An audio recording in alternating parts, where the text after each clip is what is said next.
This is for the hearing for the Board of Health on March the 25th. I would like to call the Board of Health meeting into order. I'll do the roll call for the quorum purpose. Dr. Guavaloli. Here. Dr. Kenneth. Here. Dr. Leskow. Here. Dr. Beer. Here. Dr. Waller. Here. Tom Lee is here. And staff Tom McKeon. Here. And we have the quorum. This meeting is being recorded and broadcast on the Town of Barnstable's Government's Access Channel. And this meeting it will also be televised via Xfinity Channel 8 or High Definition Channel 1072. In accordance with the Mass General Law, Chapter 38, Section 20, please let the chair know if anyone is desiring to make such a recording or transmissions. Seeing none. You'll notice that we start at 4 o'clock this afternoon, and we'll try 3 months and starting at 4 and see how it goes from there. And then we'll make a determinations after that, whether we'll go that way. For your informations, just for the sport member informations, Tom McKeon and I will be attending the CWMB Ad Hoc Committee meeting for next Monday at 6:30. They invite us to go and talk about the IA systems and that sort of thing related to the Title V. So once I have more information, I can share that with you after the meeting. The first item on the agenda is discussion sales of flavored tobacco products as licensed smoking bar, on-site consumptions, Chapter 131 of the Act of 2019 Massachusetts Law, Section 25, Chapter 270, Section 28B. No person, retail, or manufacturer shall sell, distribute, cause to be sold, or distributed, offer for sale any flavored tobacco product or tobacco products flavored enhancer in any retail establishment, online or through any other means to any consumer in the Commonwealth, provided, however, that this subsection shall not apply to the sale of or distributions by a smoke bar, as defined in Section 22 of flavored tobacco product or tobacco product flavor enhancer for on-site consumption. No person, retailer, or manufacturer shall market or advertise a proposed sale or distributions that is prohibited herein. We have a lawyer from the Board of Health, the Massachusetts Health, right? You want to come up and identify yourself?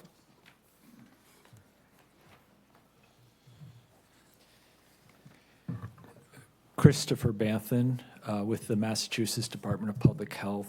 Thank you very much for allowing me to be here today. Also, Tom, do you want me to include, does everyone have a copy of the 2019 Town of Barnstable ordinance, which prohibits the sale of flavored tobacco products except in smoking bars? If you don't have a copy, I can hand this out. Oh, that'd be great. Just as background to this on-site consumption at a smoking bar.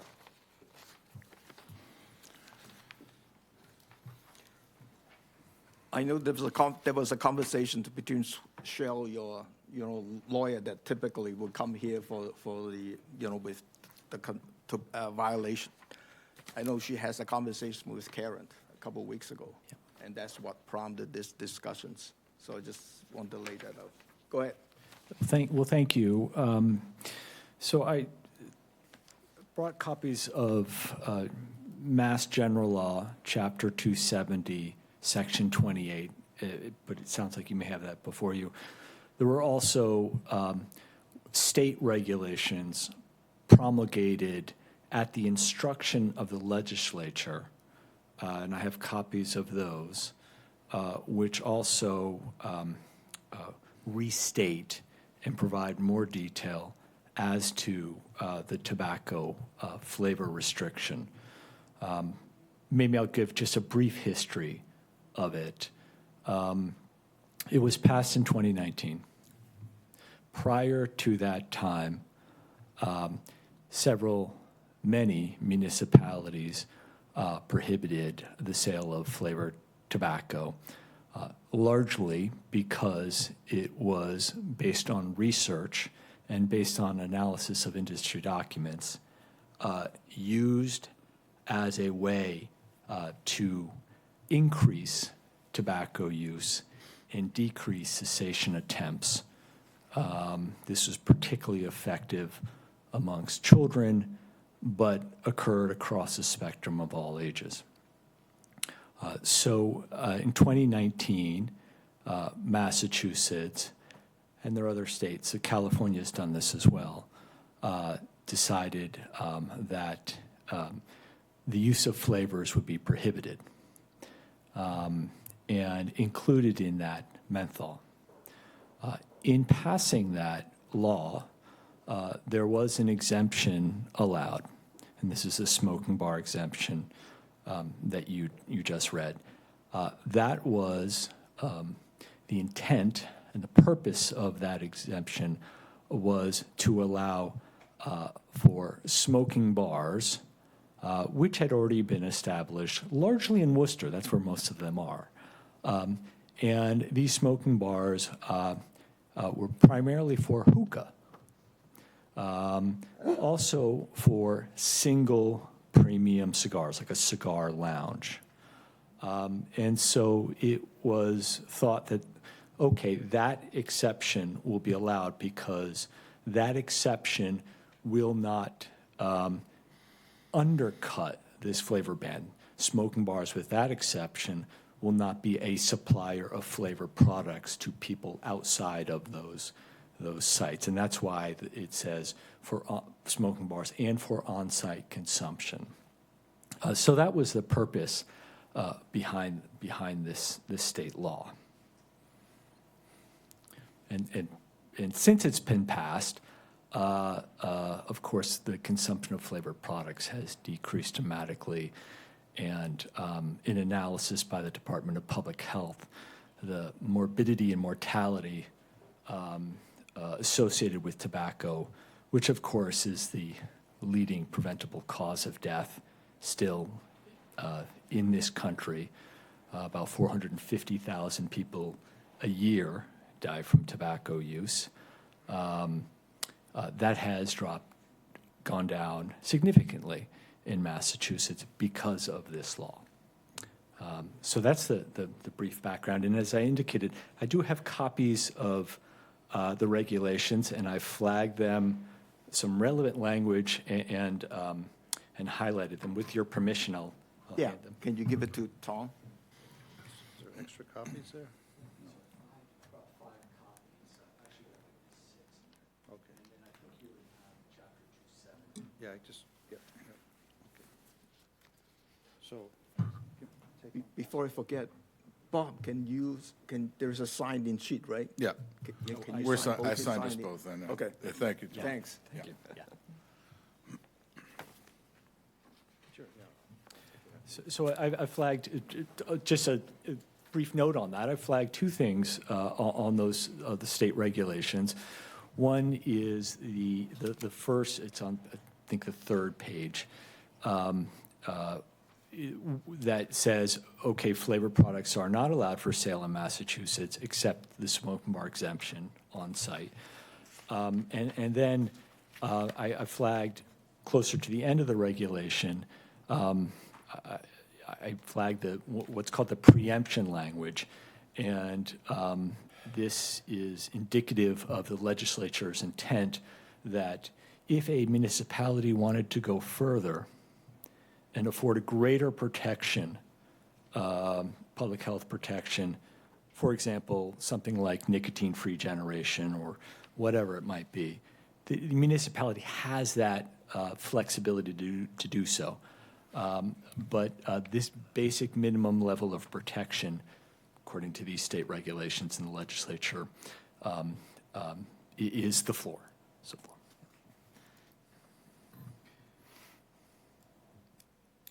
Tom, do you want to mention about the reasons that we bring this up? The reason this is on the agenda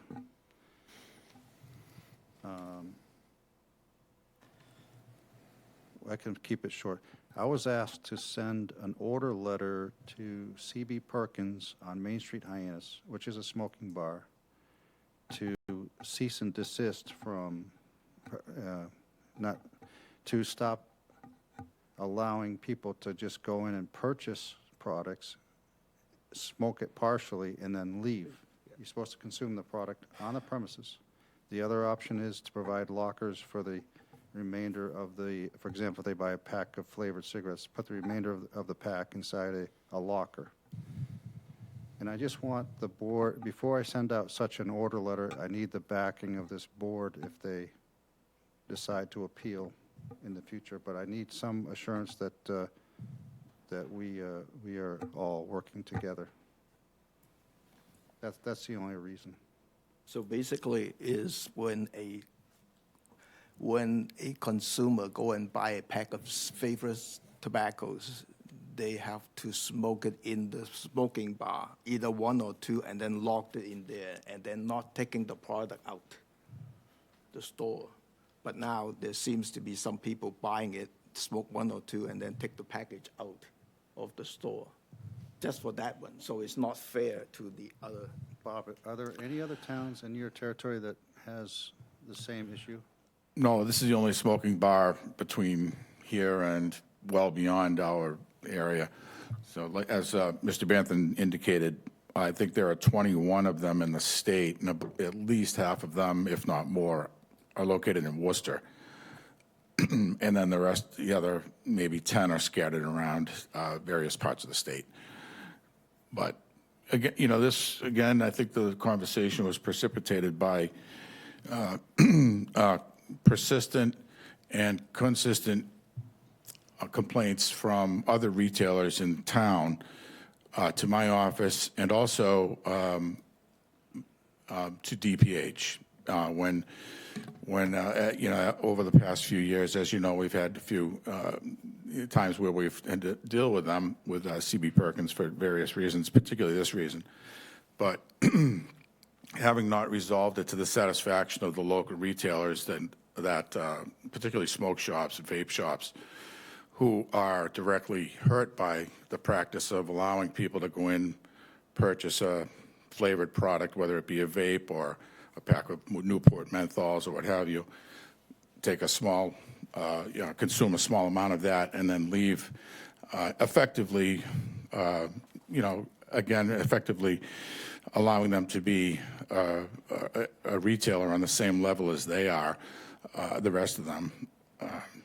You know, that's what precipitated. We've gotten a flurry of phone calls over the years, and then they've just elevated the complaints up to DPH, and so DPH has, you know, really forced this action. So, Tom, you need a vote from us to confirm that we are going with.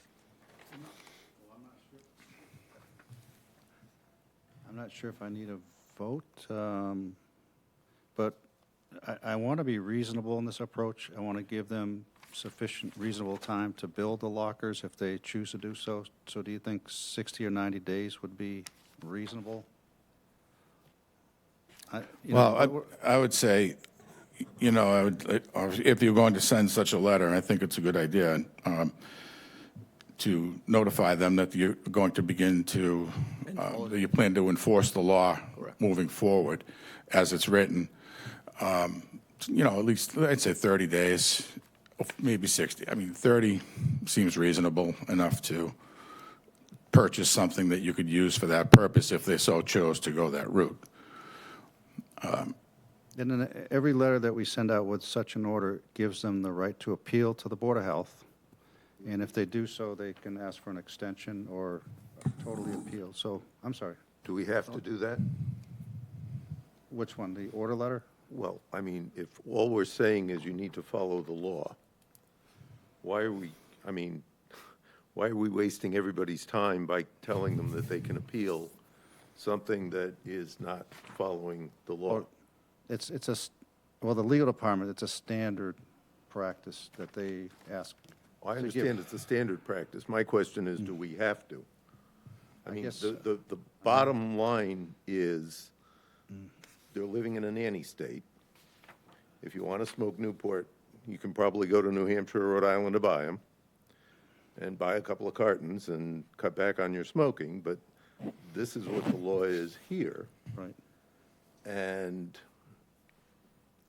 what are they appealing? We don't have an ability to change the law. Right. I guess they would appeal my order, if it's a 30-day order and they need another 30 or 60 days to build the lockers, something like that. I'm not, to be honest, even sure why.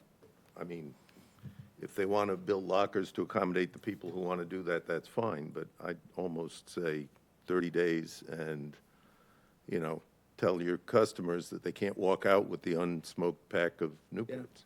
Yeah, Okay. let's do the 30 days. Okay. And I'll check with legal about whether that sentence should be inserted about the appeal. That's a standard practice for every order Well, letter. yes, it's not appeal, it's asking for extension of the timing.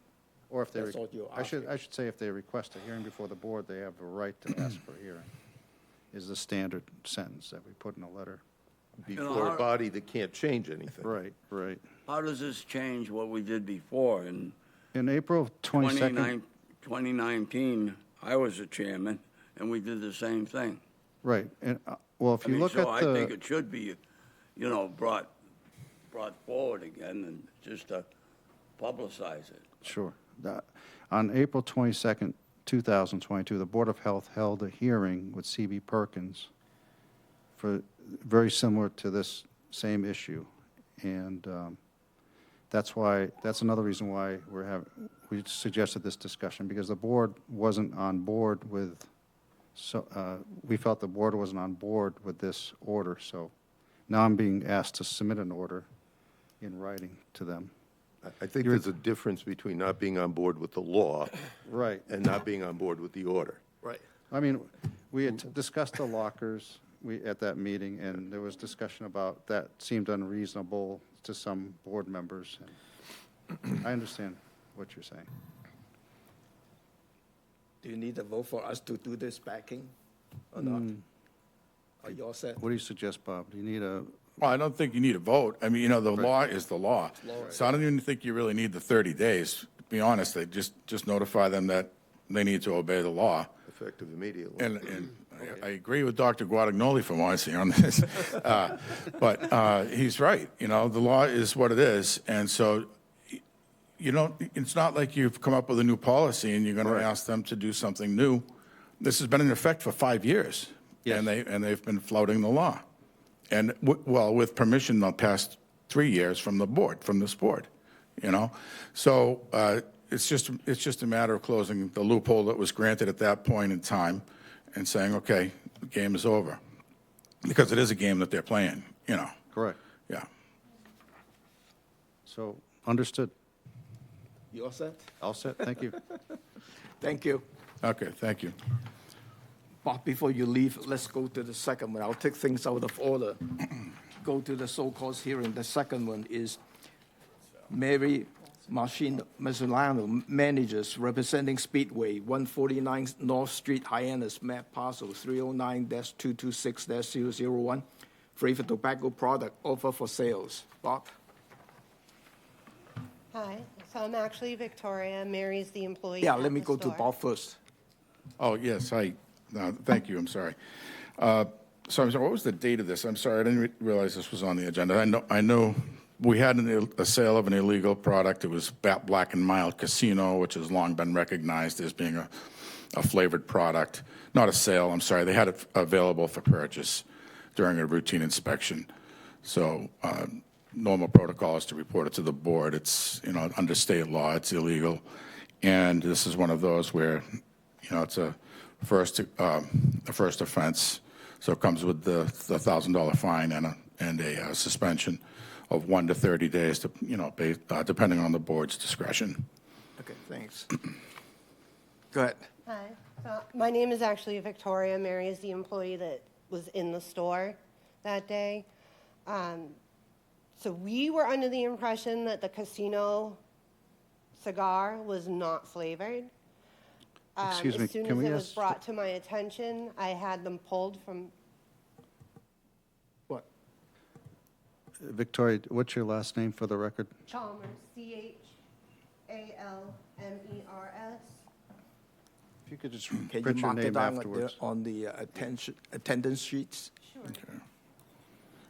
Because our secretary is not here, so she need to kind of read your name and then do the minutes.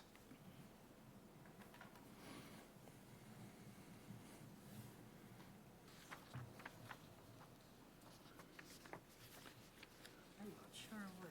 No, it's okay. Thank you. So I had the casino cigar room moved from every single one of my locations. And then I had reached out to corporate for the authorization letter. That I'm supposed to have a letter for every single tobacco item in the store. I was unable to locate the casino letter. Because like I said, because I couldn't locate it, I just, out of an abundance of trying to be extra careful, I had them pulled from everywhere. Right.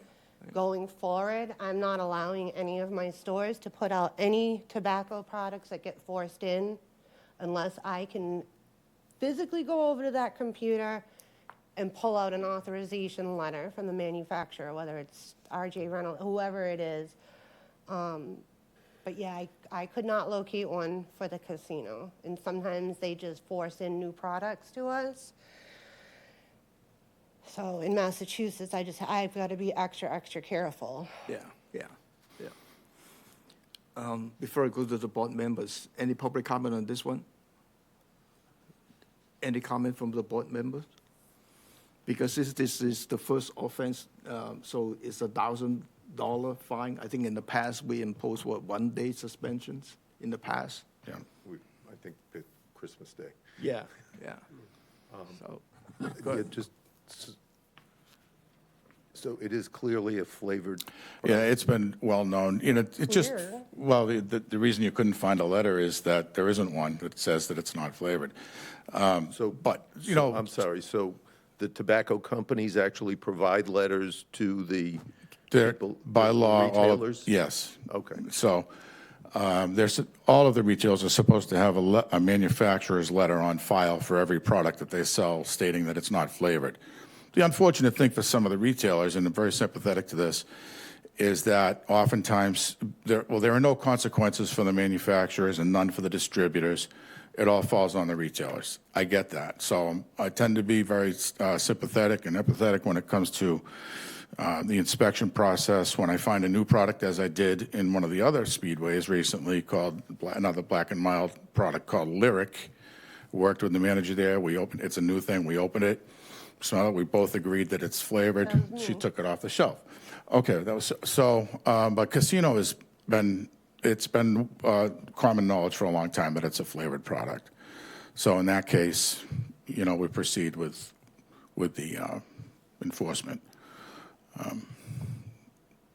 Common knowledge I to was gonna people say, in the. I don't believe it was common knowledge. Common knowledge to people in the tobacco industry may not be exactly the same as common knowledge Okay. to somebody who's Because I running. mean, Well, when yeah, the but I stuff mean, comes yeah, in and give it it some- says, minty fresh, that's easy. But when stuff comes in and it's called casino or lyric or, things like that, we don't know. I was the one that was with you in that other location Okay. when we were sniffing them, asking people if they smoke just to Right, see if so they it's would just- try it because it doesn't say on there. Yeah. I'm not trying to make excuses. I'm just giving the reason I wasn't intentionally trying to bring in products that we're not supposed to have. I would never do that.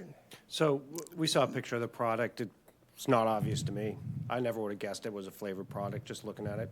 So, and I think if there's any way we can waive the fine, I would waive it.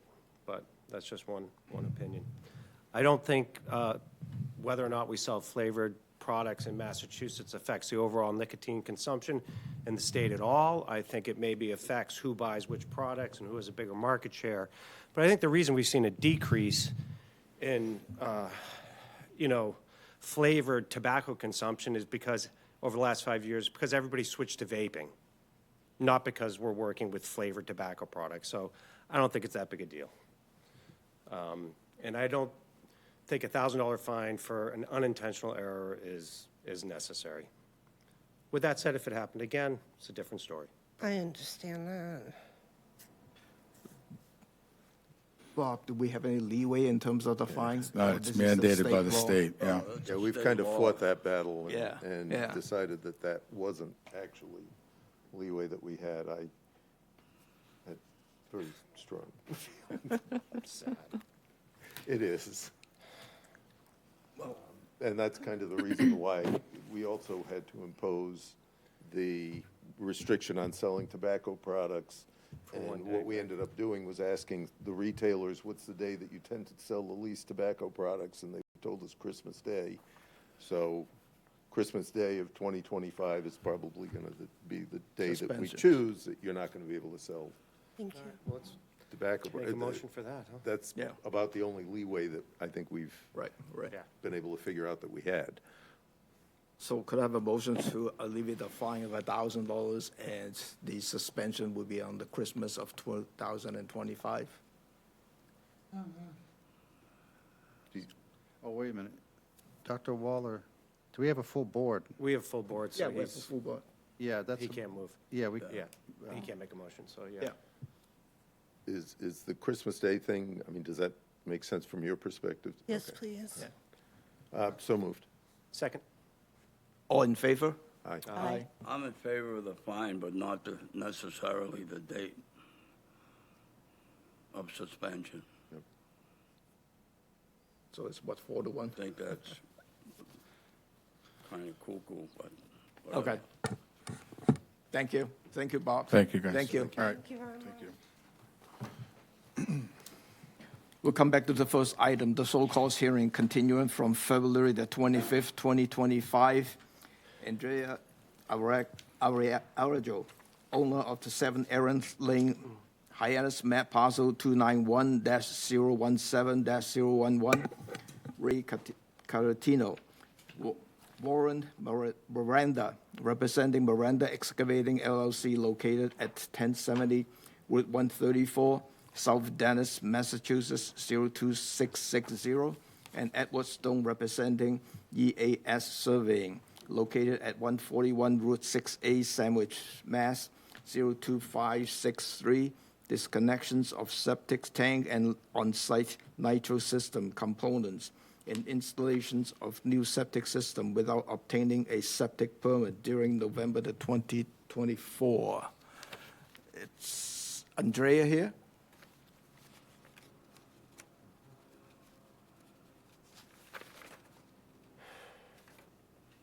Thank you for coming again. Sorry. We need her sign in. Staff, do you have any report on this one? Because you sent out letters for the, We sent subpoena letters to Ed Stone, to Warren Miranda, to Ray Catarino. That's everyone. And we received responses from Ray Catarino's wife, Carol, that he will not be attending. From Ed Stone, that he will not be attending. He's in Florida. He's not the engineer. He's a land surveyor. He made it clear he is not the engineer.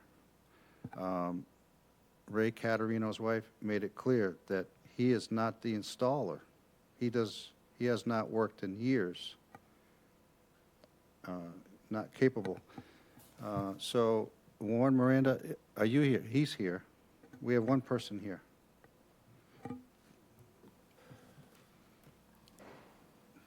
should I just go to him?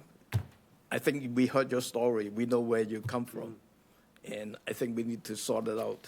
Just if I can update you. Yeah. After all that thing happened, I talked to Ed Stones, and then he passed me to the engineer, which is here.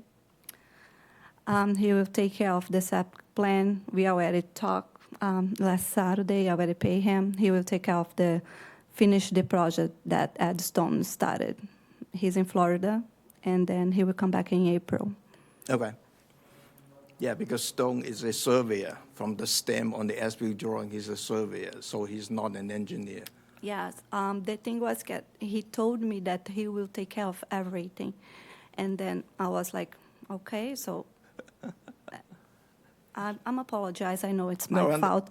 I should pay attention on the license and in the titles for the professionals, but I just believe in it. He's a nice guy, so I'm not blaming him at all. I'm just trying to explain the situation. Thank you. No problem.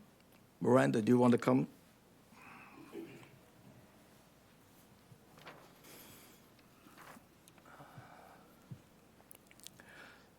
My name is Warren Miranda from Miranda's Excavating Company.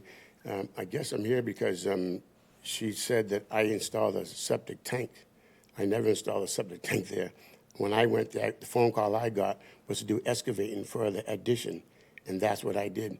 There was already a 1,500-gallon tank there, and it looks really new. And she did ask me about if anyone can pull a license to because it was put in. And I told her you got to have engineer plans first, and then you install it. But so I don't know. I mean, I didn't install the tank. Okay. That's new to us at this point. I mean, every time we have this case, there is something new to us. So, Ed Stone will verify that too, that I didn't install the tank because I was the one that told her to call him and maybe he can do something for her, you know. But there's a lot Okay. of stuff that was done there that. okay. If you don't install it, you don't install it. So that's fine. Do you mind to write down your name so that the secretary, so that the secretary can read your name and do the minutes? Do you want to come back? Who installed the tank? Just curious. I don't even know. So last time I told you all that we were excavating for the new foundation, and then the excavating guy hit, or I don't know what happened, or when he's opened, there was a leak in the septic tank. Then we called the company, the factory company in South Yarmouth, and I brought it, I paid for the 150,000 gallon, and then they bring and put the tank in. After that, I called the Miranda, and Miranda shared the number for the Ed Stones. So I was told that Miranda will do the job, will connect the pipes, finish everything, and pull the permit for the license. That's what I was told. And then you had been in my house, so you saw him there. And then I went to the town in the same week that you sent me the letter to make sure everything was fine. And you told me, yes, I saw the professionals, so you can keep calm. You talked to my baby. And then I was like, nice, so everything's okay. And then I stopped worrying about it because I think that I have the right professionals. I don't want to point at anyone, but that is the true story. And the check that I paid, I write in the check that was for the permit and for the septic tank installer. And that was the whole story. Who do you wrote the checks to? Warren Miranda.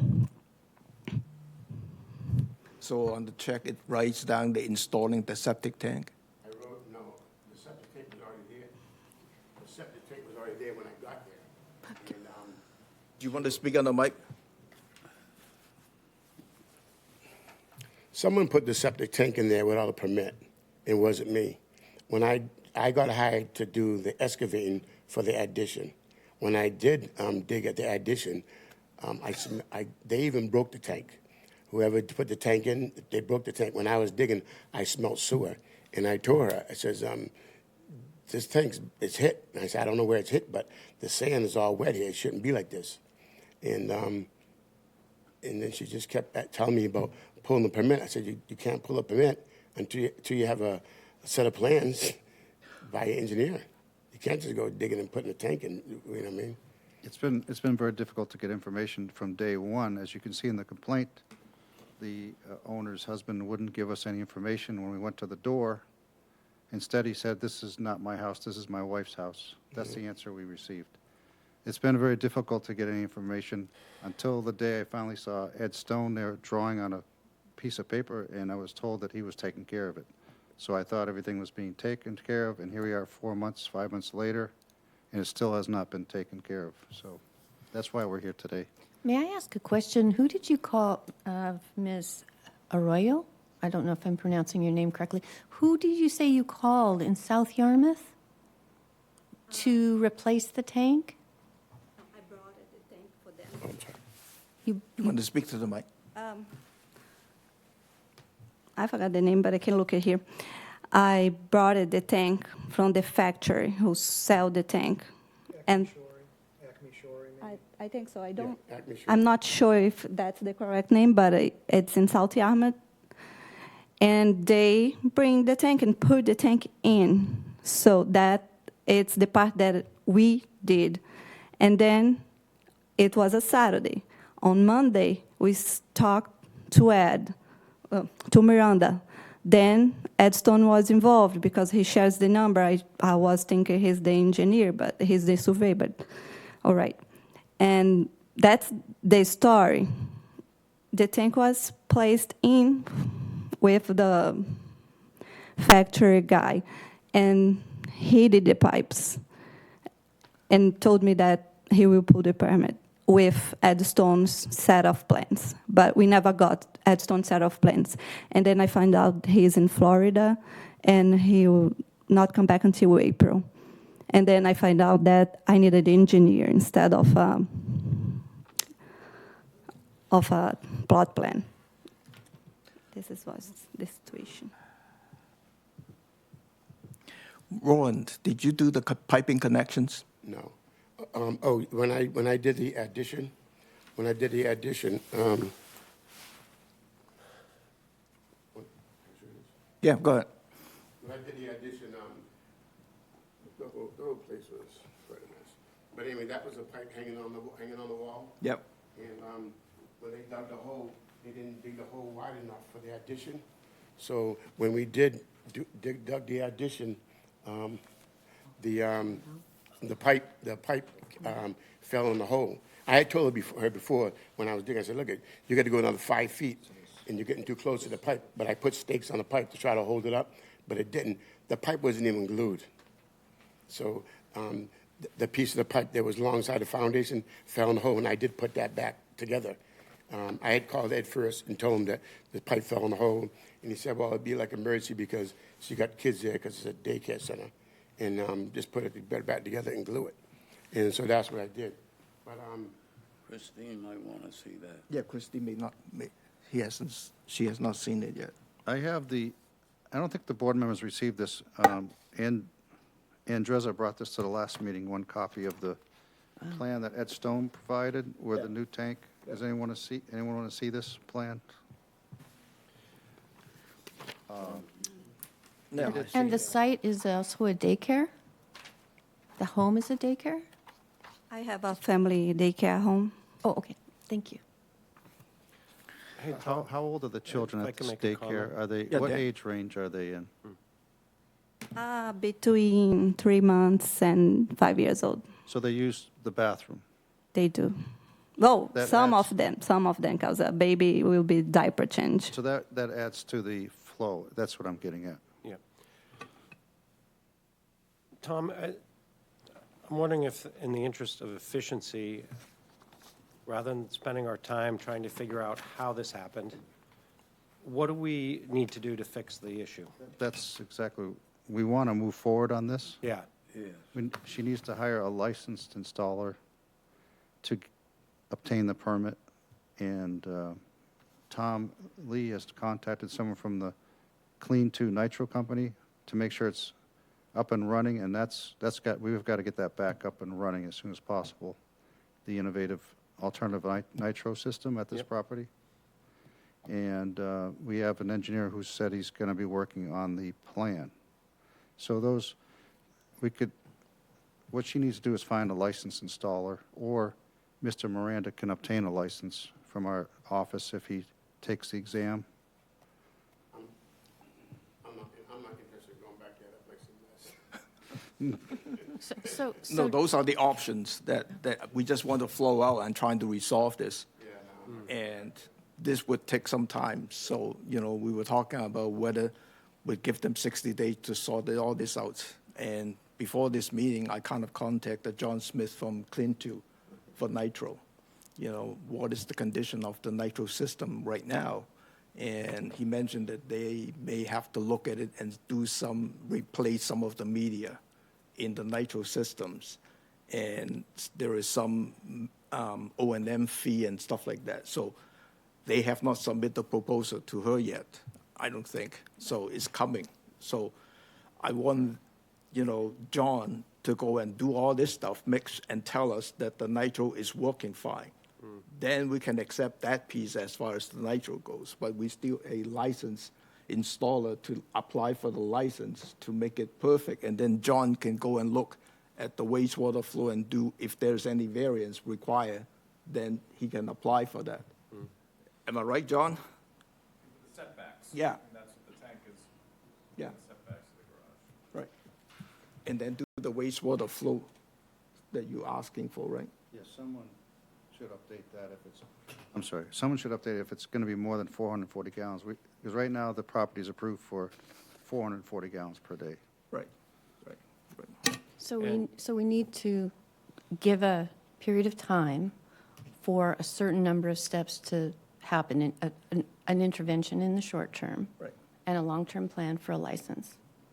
So So the what's, 60 days, so To- 60 to ha- days would 60 give you days. that time to deal Okay. with the nitro, with John Smith and that systems, and then whether you can find a licensed installer and try to apply for the permit. And then in the, Do you want to suggest 60 days for everything? yeah, Okay. yeah. So that way you have some time to deal with it because, And in the meantime, we're okay with the system being used? That's the question I was just gonna ask. So what happens when you flush the toilet? Right now, it's just gravity flowing to, without the nitro system operational, correct? right, Just like a I standard. thought the tank was broken. Septic system. yeah. Okay. It's flowing in the tank, septic system and going through. should we That's give why a, we need nitro, John Smith to go and verify the nitro system is working fine. Right now, it's not a hazardous in terms of the environment. So, It's not hazardous to, right, correct, that's, yeah. Could I have a motion to table this to 60 days and give you time to deal with this 60 days? Do you think we can do in 60 days? Yeah, So moved. yeah, the owner is responsible to hire a licensed installer, obtain a permit in 60 days. Am I clear on that? Yeah. Yes, okay. yeah. We need a variance, so you're not gonna have the variance approved, you're not gonna be able to get a permit until you approve a variance. So I think 60 days is to be back before you. Yes, maybe he's correct. He needs 60 days to prepare the plan to get a license installer, but he needed more time to obtain a variance okay. on top of that. Well, 60 days, you can come back with the variance request. How's that? Right? Okay. And the nitro system doesn't have to be taken care of within 60 days, or does? No, it should be taken care Okay, of within the 60 nitro days. system and the variance. Yeah. Okay. Is that clear? So within 60 days, Nitro should have a chance to go and check the systems and do whatever is needed to replace the media and tell us whether that is working fine. At the same time, 60 days, John can submit the variant request for setback and all that stuff. Okay? And then, and then after that, then we'll deal with the license After that, installer. that's the owner's responsibility to hire a licensed installer. Right, right, right. So could I have a motion to approve what I just mentioned? 1 second, Tom. Yeah, Do you go have ahead. any other questions for us?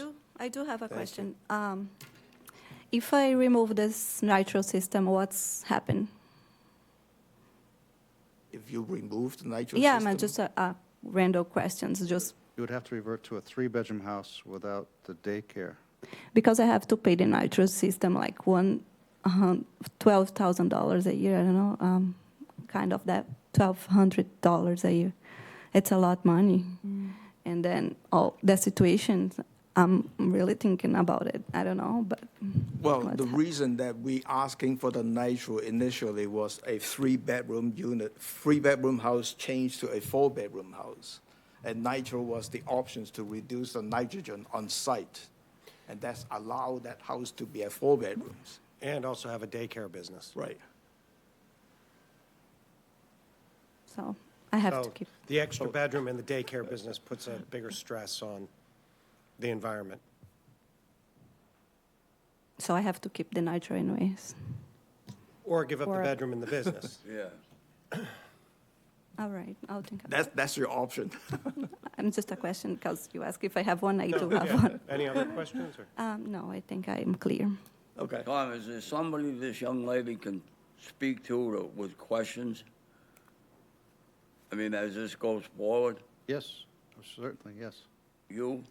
Yes. Okay. Yeah. If you have questions. assistance. You can talk Mr. to McKee. Tom, and then if Tom has any more questions, he can talk to me. Fair enough. All right. You need, talk to you? No, go through Tom. Tom? Yeah. Okay. Okay, thank you. So with that, could I have a motion to approve what I mentioned about the 60 days allowance for the nitro systems repair and the setback variance request coming out from John? Second? All in favor? Aye. Aye. Thank you. I just want to talk to Juan for a second. Yeah, yeah.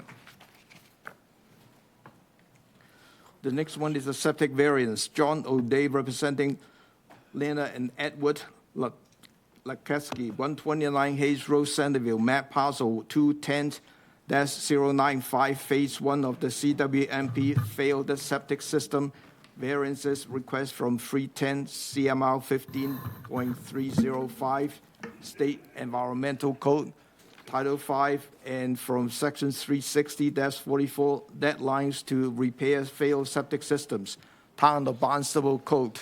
John? Before Good you afternoon. start, I want to recuse myself. I'm a neighbor, not an abutter, but a neighbor, and I've been informed by the town lawyer, attorney, that I need to recuse myself. Okay, thank you, Paul. Thank you, Paul. Go ahead, John. Good afternoon, John O'Day from Sullivan Engineering Consulting. Here with me this afternoon is Lana Lukatsky, who's a property owner. I think as the board is aware, this property at 129 Hayes Road, the septic system is in failure. It was pumped multiple times last summer, more than 4 I know of, which is in itself a failure criteria. So we are here this afternoon. There had been some initial discussions with the board about what can be done as a short-term solution. While we try to figure out the long-term solution, we are trying to track along where the sewer scheduling is on this. But at this point, we're just hoping that we can maybe get through this season. It is a seasonal house. The septic system is not spilling on the ground. The leaching pipe does not appear to be within the groundwater of the lake.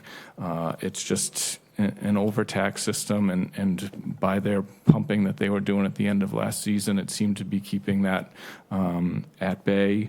And so I believe that the variance that we're requesting is really just the timeline that the board can impose, just the local, where they do have the authority to require 60 days.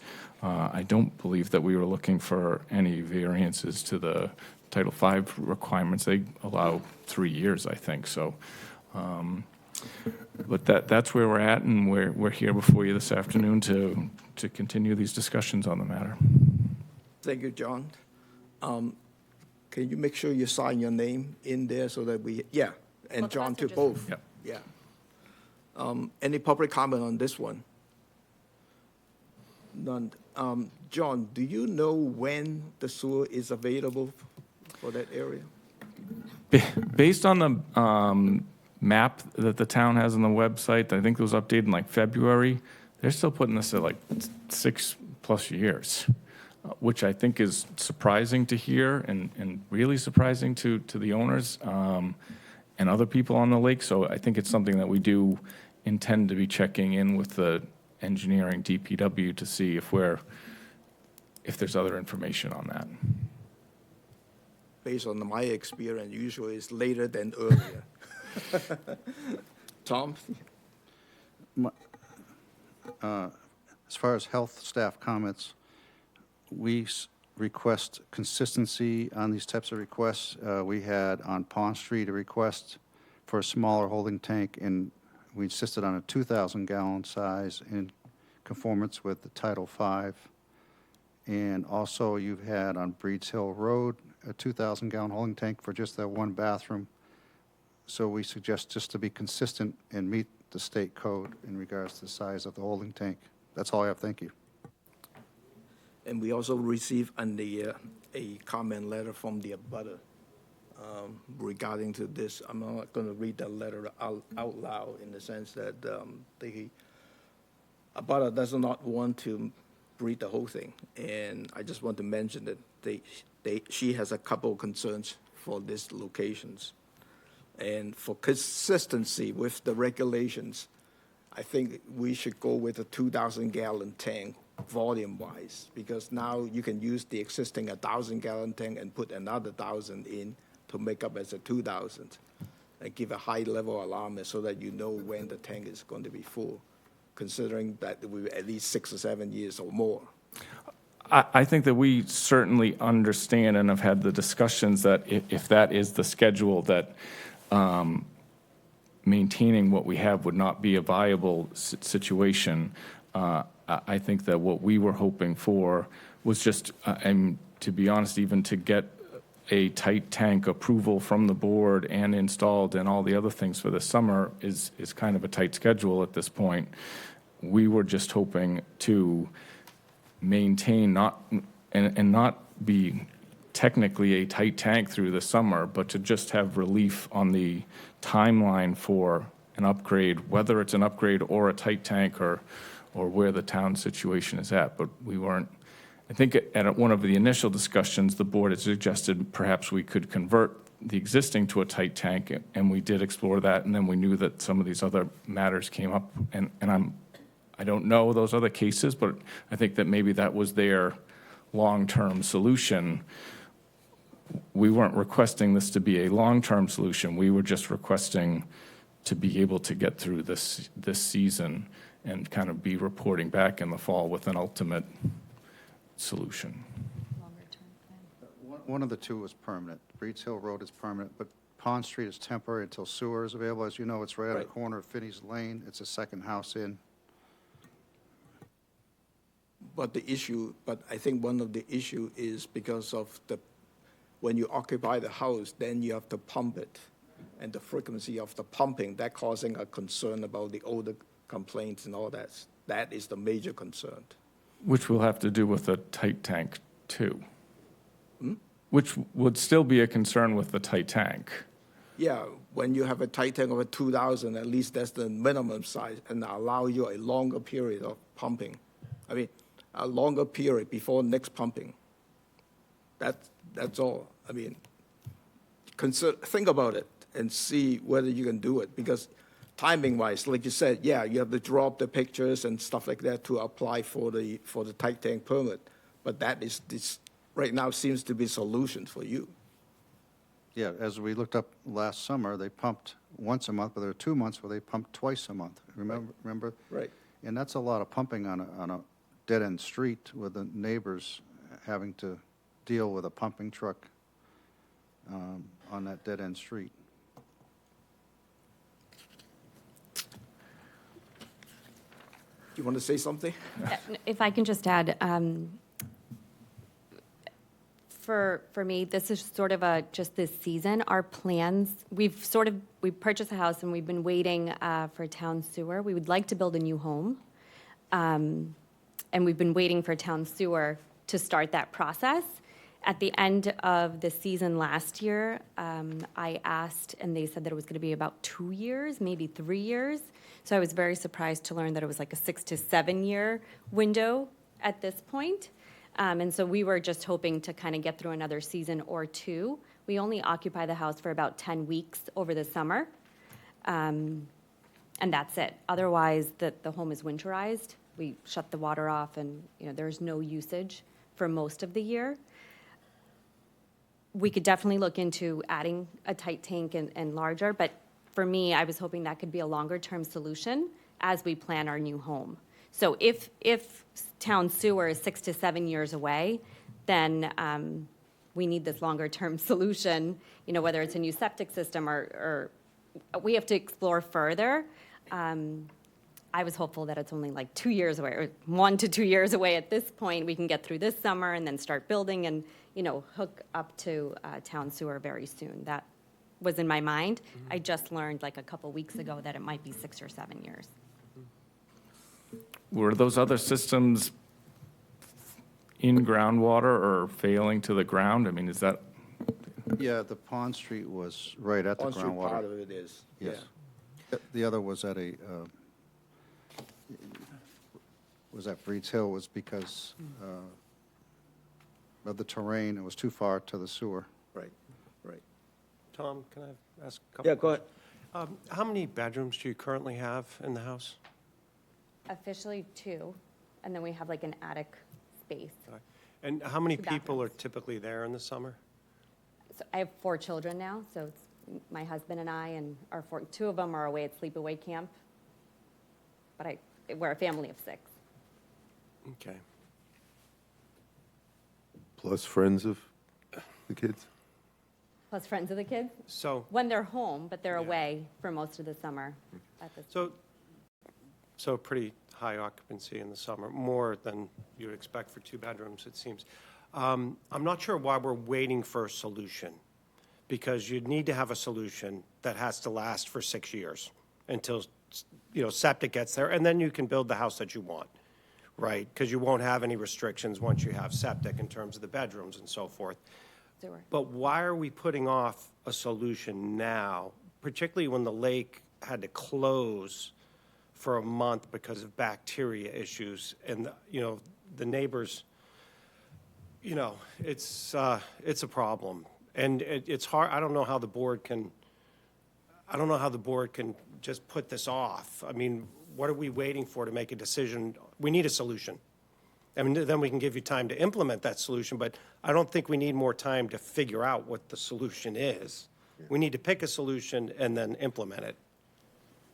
Maybe, but a couple of things. The reason was, we're not going to wait 6 to 7 years to build a house. If town sewer is coming in 6 to 7 years, we would like to build a new home, renovate this home, so a larger septic system or whatever those options are. But we inspected our current system and it's not leaking, right? the tank is not Tank leaking? is not leaking, but the system is failed.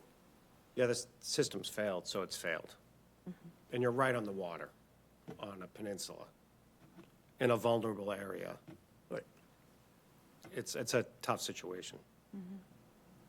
So I think that the initials, as I said, I think part of the discussion had been trying to convert the existing to a tight tank, and I think that the direction that's happened since where it has to be 2,000 was a little bit of a change and caught us off guard, because we were looking into trying to, what would be required to convert the tank, and that probably was something that could have been done, you know, in a simpler, quicker matter, still as a temporary. I guess maybe the good thing that we're hearing is that if we can come up with a plan, as a homeowner, I think they're probably nervous of, am I going to show up in 2 months and have tape across my house that I can't come into it? So I think that hearing that maybe there may be some flexibility once there is a plan as to how quickly it has to be implemented is maybe a good news. Well, I think there's some flexibility, but as, Not 7 years. not 7 years. You And know, as 7 we've years is a indicated, shocking- this is obviously controversial with neighbors too. And there have been problems with the lake. So it's not like you're in an area that doesn't have a problem. So I think there's some flexibility, but not a whole lot. Not a whole lot of flexibility. Right now, we can leave it the way it is right now, and you can start moving, planning the 2,000-gallon system, you know, adding 1,000 in there and apply for it. And in the meantime, you can still use the system to give you some time to deal with it. I think that's the only thing that we can do. Yeah. So that for this summer, Now. you've got a solution that the neighbors also find tolerable. Right. I'm sorry, what is that solution, if you can? I think what we're saying is move ahead as fast as possible to implement the solution, which sounds like is adding the 1,000-gallon tight tank. There's nothing to wait for. It needs to be fixed. Because John has still dropped the tight tank, I mean, the configurations, apply for the permit and all that stuff. That would be at least a few months, you know. So in the few months period, you can still use the existing 1,000-gallon tank system and using the house if you're coming. So that does not But stop start you planning using- for the 2,000, yeah, which is totally no, fine, and plan. I would prefer that as well. I mean, I don't want to have to pump as frequently as we have to pump, absolutely. My only question is, I may speed up the idea of a new home. Yep. Maybe, you know, if we can work on that and kind of start building that in September, just planning for the solution with the new house in mind. Footprint around it. You can still use the 2,000-gallon tight tank for your new house. So the same tank I can use for the, okay. There's going to, John would tell you best, there may be a nitrogen loading issue in this area as far as how many bedrooms you can build while it's on an on-site system versus future sewer. Right. You might be restricted to 2 bedrooms, or whatever you have now. Yeah, it's a tough area to add septic, but sewer will fix that. Right.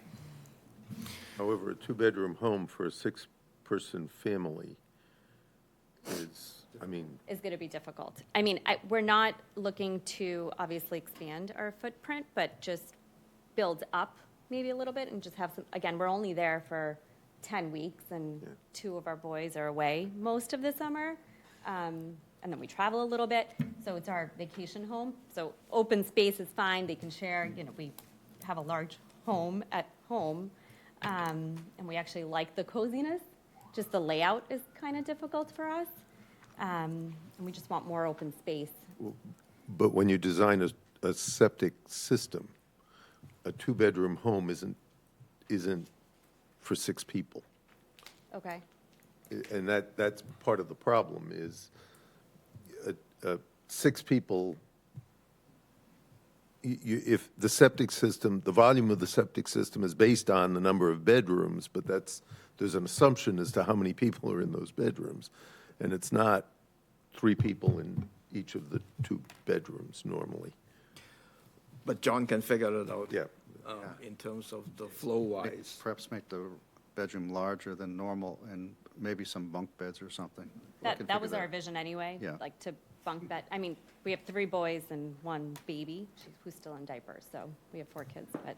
No, because right now, we are in a transition period from between Title V versus the town sewer. Right. So there is a certain limitation in terms of what the Title V can do and what the town sewer can do. So that's what you have to figure out, how you're going to maneuver what your setup is. The interim. It kind of sounds like it's bad timing for you. Because once the sewer is there, your problem is solved, except the history of putting in the sewers here is not that they come when we think they're going to come. They come, we age more, we age more. Kids out of the house by that point. They finally get I don't know that there, I'm gonna yeah. need more than 2 You bedrooms. know, your kids get married, they leave, and, you know, and then you, Back to then you have 2 people. grandchildren coming. Yeah. Okay, well, So are you all set with us? I think we have the direction. We would have liked to have gotten the full waiver through the summer, but we will work towards a plan. Yeah. Please understand that, you know, we have to we have to kind of looking at the abutters complaint and all that stuff, trying to juggle what is the best way to deal with the options. Paul? You know, these are very nice neighbors, but we had, last summer, the tank was pumped 4 times at least. Do you want to speak into the mic?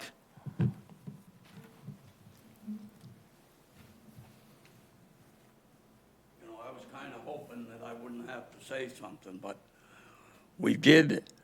the tank was pumped at least 4 times in August.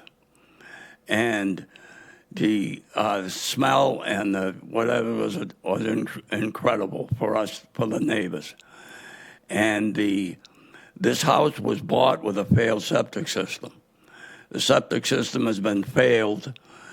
But I go back to 1992 when I retired and came living here, and one man lived in that house. Dick Adams owned the house, and he couldn't stay there in the winter because the septic system didn't work.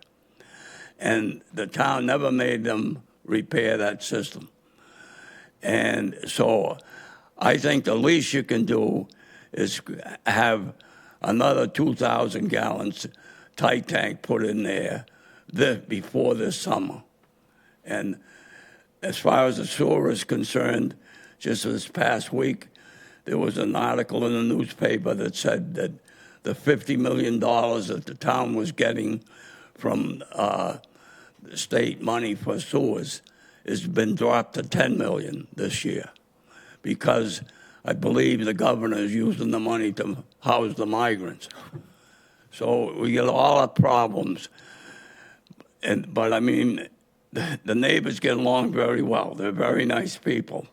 And I talk to them all the time, and the children seem very, very nice. And but I think it's a terrible burden to put on the neighbors. Never mind the fact the street's about 9 feet wide, and in some places, and the truck is as big as the street.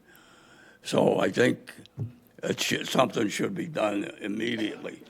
Plus, this hearing was scheduled about 4 other times, and it was never followed up on.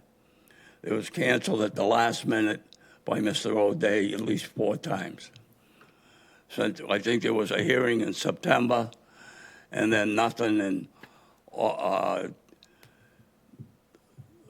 October, November, December, January. Even last month, I believe it was on the agenda. So that's all. Thank you, Paul. Are the abutter comments on the link, or can we have those? I don't think we received those. Just for curiosity. We can send you a copy, right? Oh, I'm sorry, of what? The abutter the complaint letter. That Tom Lee shared. Yeah, it's public record. Yeah. Yeah. Are we allowed to read I it? don't think John, I don't think you've done anything wrong here. I think you sent out 10 days in advance, but the one person lives long distance. By the time she received it, You can't give. was 6 days before this hearing. And that's what the issue is. This is a public document that they can have to read it. Right? So what is can you clarify the variance? Can you clarify what the variance is? What are the decision? No, they have to prepare the plan for the 2,000 gallon and apply for it. Because right now, we don't have the plan to apply, to approve anything right now, Okay. right? The only request is to use the existing smaller tank as a holding In the tank. meantime, but moving forward to start doing the design for the 2,000 gallon setup so that you can use that as soon as you can, Okay. okay? So it's still a planning phase. Yeah, yeah. I don't know who canceled the meetings that we had scheduled, but I don't recall it being John O'Day that canceled the meetings. No, Whoever, we had it on the agenda several times, and no one showed up. right. So are you all set? Yes. Yep. Do we need to vote? Yeah, for it to continue to next month? Yes. You either need to vote to continue it, or he has to notify the abutters again. So is this, When do you think what's that you will is a have to? tight tank a variance? No, it is not, but it would not be a variance for 2,000 gallon tank, but we always have the board approve it at a public meeting. 'cause So it's a can we holding approve tank. them putting in a 2,000 gallon tank? Because the state frowns on holding, that's the other side of the coin. The state of Massachusetts frowns on approving holding tanks. So that's why I bring them to the board. But we cannot approve it without seeing the plan, though, do we? Okay. But but if it doesn't need a butter notification, then you wouldn't necessarily have to continue it. You just Correct. put it on the agenda the next time it comes in. That's correct. And So there's no- you there's could no- just end this Correct. request. That's totally correct. And there would be no fee also because there's no variance. Okay. Let's table this into April 25th. Is that fair? That's fair. I just don't know that you have to table it. I think you're sort of ending this meeting, and we will bring you a new application for a tight Right. tank. Right, right. Can I respond to any of this? I mean, a lot of this is baseless. I mean, we don't fertilize anything. We did not extend our, No, you don't need to respond. Yeah, you don't need to respond it, so, It's public record. Oh, I see. yeah, yeah. She says not to read it. It's Oh, we public just, record. yeah. So there's no comments in here that you felt needed to be addressed? No. Thank you. Thank you. The next one is Dan Ojala, representing Down Cape Engineering, 154 Beale Way, Barnstable, map parcel 280-003. Proposed reduction in minimum tank capacity from 2,000 gallons to 1,500 gallons as required from Section 310 CMR 15.2602A of the State Environmental Code Title 5. Dan? Good afternoon, Chairman Lee, members of the Board of Health. My name is Dan Ojala. I'm a land surveyor and a civil engineer with Down Cape Engineering in Yarmouthport, and we're helping out 154 Beale Way in Barnstable, which is the long-standing Barnstable Yacht Club. It's a variance. This is kind of a unique site, and I'd really want to stress that, and I'd like you to think carefully about it. The place doesn't even have electricity. It's like a camp. It's a very low-key, nature-loving. They sail. They don't. It's not a high use. There's obviously no hot water. There's no showers. There's no. The only thing they have is some toilets for occasional use. They've had a tight tank for decades, and then come to find out it was really a septic system that turned into a tight tank. There's clay soils in the area. Ed Kelly had done a plan many, many years ago, and there's some leaching trenches, but I don't think they worked for very long, and so they've just been pumping it out regularly as needed. Their caretakers there are careful to, make sure it's low flow and pump it when needed.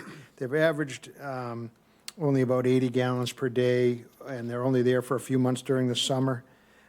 When you multiply 80 by 5, you get about 400 gallons of capacity.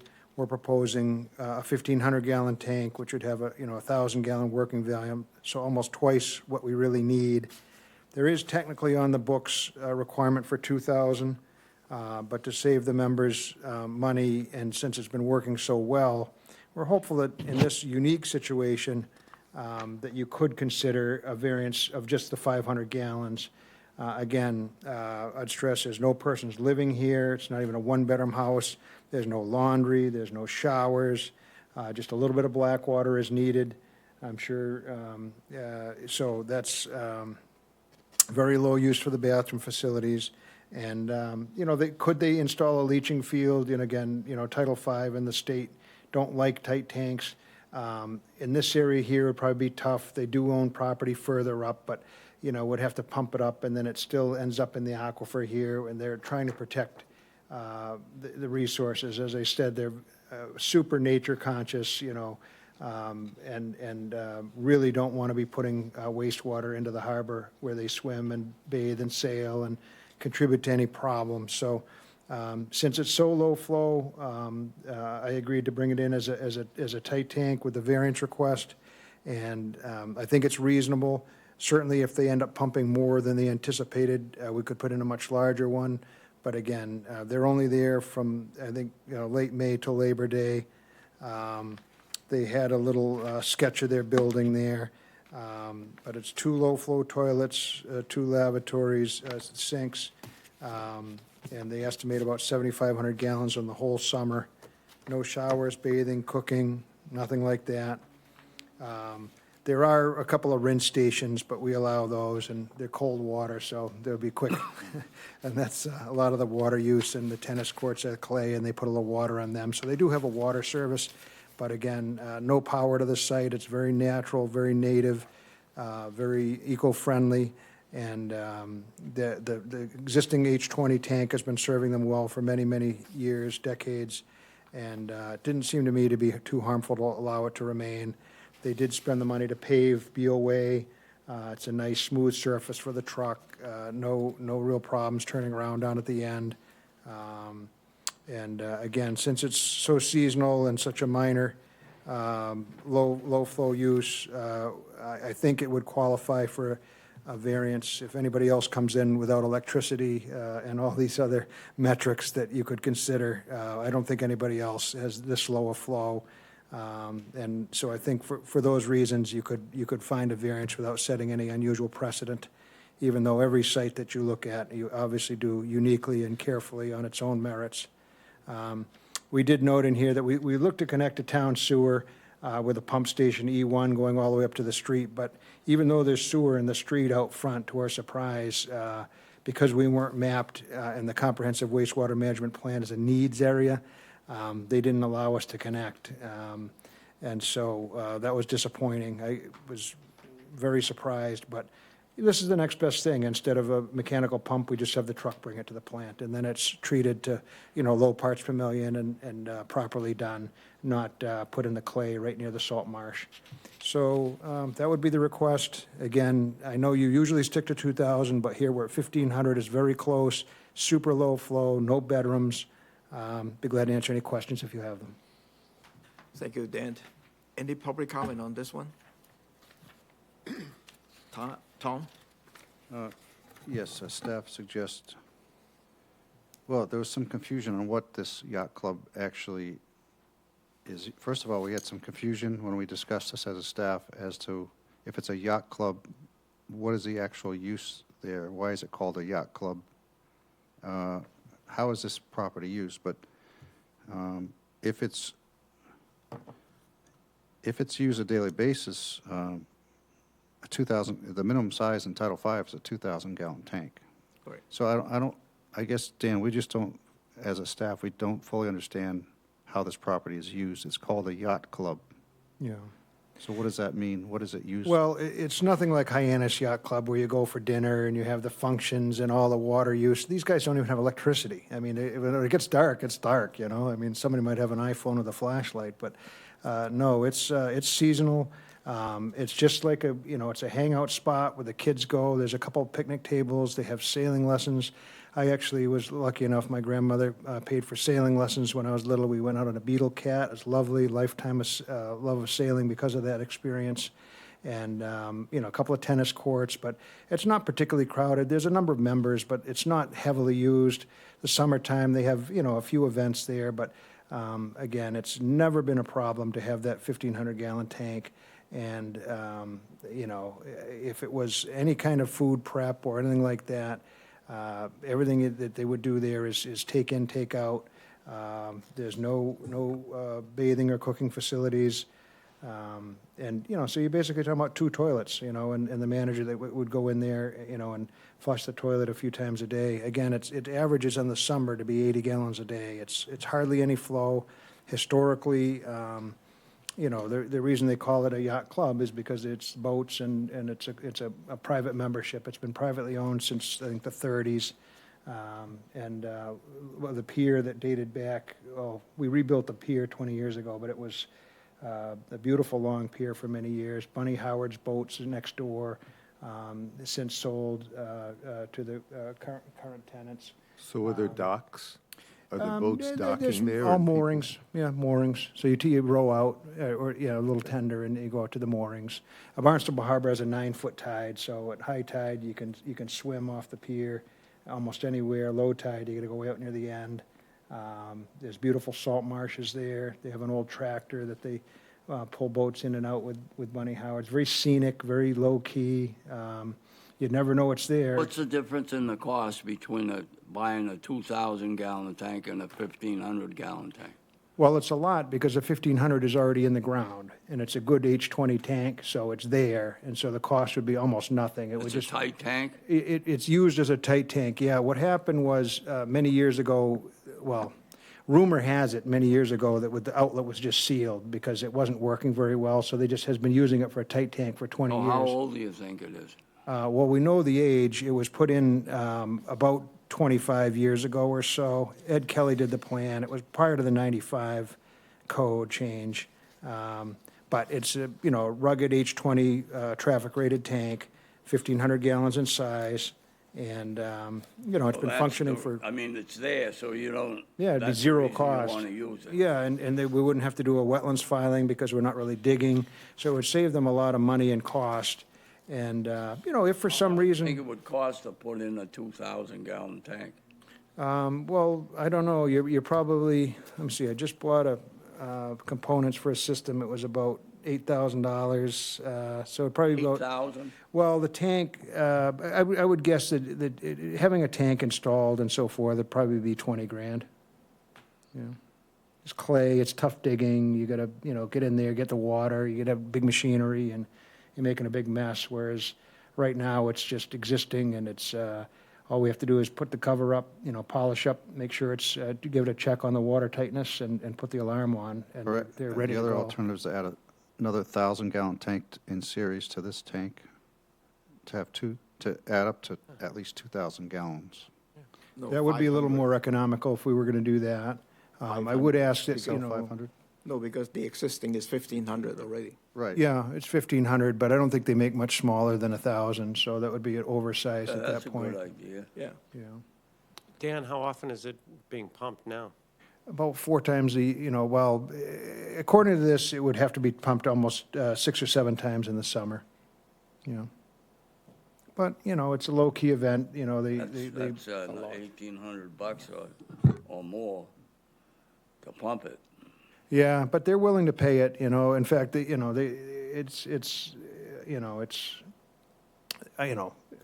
not sure why we're trying to solve a problem that isn't existing.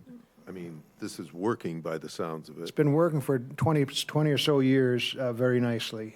If for some reason they start using more water, we'll come back for a permit to add another tank. But, sure seems to us to be they just don't use a lot of water. But like I say, you need, by theory of what they use on the average, you need about 400 gallons, and we're providing 3 times that. So, it seems to me to be okay. It is a variance, but I think it would warrant it. I mean, the place has no electricity, no cooking facilities, no nothing. It's just a couple of toilets that some of the members use occasionally. Tom, what's your recommendation? Like I said, we had our staff meeting. We didn't fully understand the use as a yacht club having no electricity.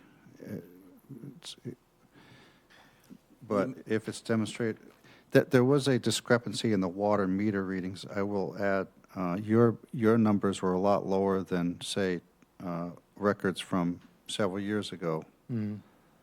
Has there been a change in the use Well, now again, compared to then? you've got some water going on the tennis courts. I think they had a leak occasionally. The meters had some flow in it, but in terms of their pumping records, their documents say it's estimated about 7,500 gallons per season. But they use more water than that. I don't know if there's any irrigation or they rinse off for dust, but I know the tennis courts will use a lot because the clay gets dry and it has to be a certain moisture, and so on and so forth. There's a yard hydrant that might get used to water some of the cedars and stuff. Does Where's that your add to? water come from? It's town water. Yeah, So there's there's a a water meter meter on it. But again, you get the rinse stations, the kids, pulling the rinse stations, that's just going into the gravel. It's not, that's allowed. So that would be a good chunk of it, there's the rinse stations. But again, it's cold water, so, they're not soaping up and spending all day in there, that's for sure. Let me try this, okay? Because of the low use of the water use. Yeah. we would allow for this variance to use a 1,500-gallon tank as a tight tank. If your water usage went up more, then you have to come back and asking for, for a variance to increase their tank, increase the tight tank to 2,000 Yeah. gallons, or add another 1,000 to get to 2,500. Yeah, I think that's reasonable. I think that's very reasonable, and, they have big pump trucks, we could even add more, but I can't imagine they'll use it. Size. Yeah, but they wouldn't want to come back and tell you they're using more water. Oh, hey, listen, the most thing they care most about is environment. This is These great. folks, it's their next level environmentalists, so, but if we have to put in a bigger tank, they're happy to do it. They just feel that they don't need it, and I told them I'd ask for the variance. I make that motions, and Second. if there's any complaint, come back, we'll deal with it again. Yeah, if there's complaints, or if they ask for building permits to add on, or something like that. Right. It'd be- yeah. Right. Yeah, it'd be a whole different animal. I appreciate that if that passes. So I Thank make the you. motion, you second? Anyone? I'm sorry, I thought we had a second. I'll second the motion. Okay. All in favor? Aye. Aye. Thank you. Excellent, thank you for your time, and the club appreciates it very much. Thank you. Dr. Guadagnoli. I need to go fast here. Yeah. I have another 6:30 meeting to go. So we have a tight tank proposal here. Greg Avani, Kleinfelder Engineering representing the town of Barnstable, 228 Straightway Hyannis, map parcel 268-099, proposed tight tank. I'll read the second one in so that we can look at it at the same time. It's the town of Barnstable, 132 Smith Street, Hyannis, map parcel 267-099 and 0 Old Schoolhouse Road, Hyannis, map parcel 267-190, proposed tight tank. Greg? Thank you. I signed my name in here as well. My name's Greg Avina. I'm a civil engineer with Kleinfelder. We're working for the water department doing upgrades to the Straightway site and to the Simmons Pond and Hyannisport pumping stations. I received an email about 10 minutes ago providing written comments that were given on this design last week. So obviously the updates have not been made. I'm happy to go through the presentation. The updates that were requested are fairly minor in my opinion. It's just changing the alarm height. And somehow the plans that were received were the wrong size. We can certainly do those, and I'm happy to go through everything. We have a short PowerPoint presentation, which I will go through very quickly. If everyone's okay with that, I also don't want to waste everybody's time No. if there are updates that you would like to see. So this project is on the Straightway site. It is replacing a couple of the wells that are on the site and improving the water quality treatment. If you go to the next page, this just talks about what we'll be going through in the presentation. This is pulled together not just for the Board of Health. We've also gone before the Site Plan Review Committee. We submitted a notice of intent to the Conservation Commission, and this is just sort of one of the last pieces of the puzzle. We wanted to make sure that we had all of those permits in place before we came before the board for this. If you go to the next sheet, this gives an aerial overview of what the property looks like. On the north side, that's the Straightway site. There are 2 existing wells and some water treatment infrastructure. That yellow line that goes north to south runs down to the 2 pumping stations at Simmons Pond and Hyannisport. As a result of this, there'll be 2 new buildings going up at the Straightway site. 1 water treatment building, 1 basically shell that's going to go around a granular activated carbon treatment system that is in tanks right now and can't be used in the winter due to freeze issues. The 2 pumping stations in the south are outdated and are located within the flood zone, so those are being replaced for obvious reasons. If you go to the next sheet, this just gives an explanation of what will be happening as a result of the project. It really increases the redundancy of the water department's capabilities and provides resiliency that the town is required to do as it's obviously growing. If you go to the next slide here, this is the overview of what's going on at the Straightway site. The orange square in the top right is the current existing wells, and then there's a water storage tank in that circle there. The goal is to enclose the GAC filters in the left blue square and build a new water treatment building in the lower blue square. And if you go to the next sheet, next slide. So there's the existing Straightway pump station, and then if you go one more, that is, you can see those 4 tanks in a row in the back of that. Those are the GAC filters that will be enclosed by a new building.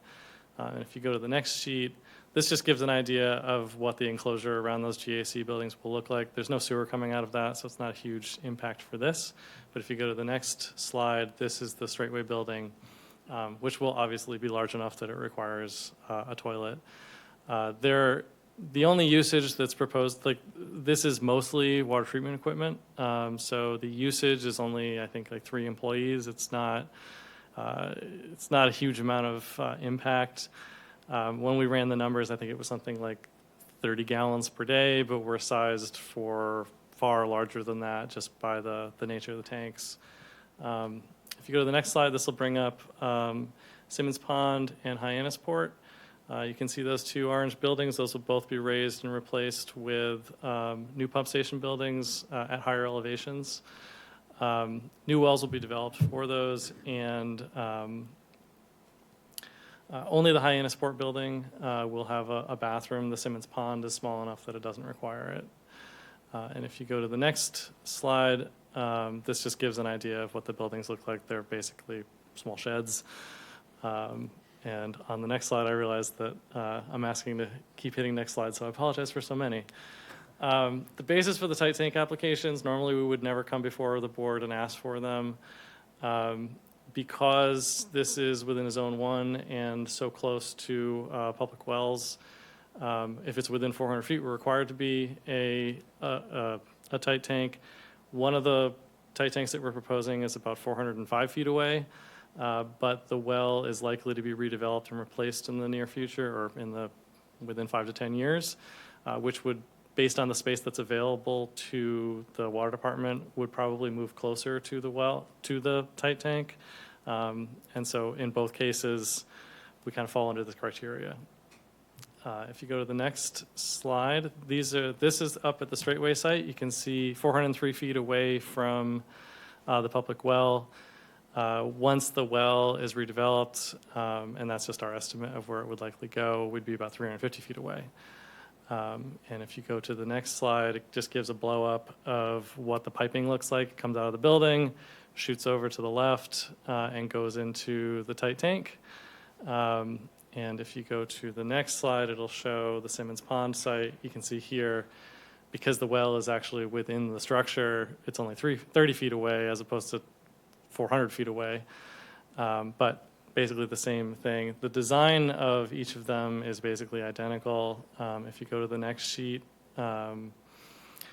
we had started initially looking at using concrete tanks, and because of the extremely sensitive nature of the area, we're going with double-walled fiberglass tanks. This is typically what you would usually see for a gas station. So it has a brine solution between the 2 tank walls. If that brine goes up or goes down, there's notification that goes into the water department SCADA system, and so we would know if there is a leak before there is a leak. So we're kind of belt and suspenders situation here. We've oversized the capacity. The minimum is 2,000 gallons. We're going up to 2,500 gallons just so there's more time if they do need to get it, or when they need to get it pumped. We had the high level alarm at 2,000 gallons. One of the comments that we received, part of the review, was to have it at 3/5 level, so it would actually be at 1,500 gallons.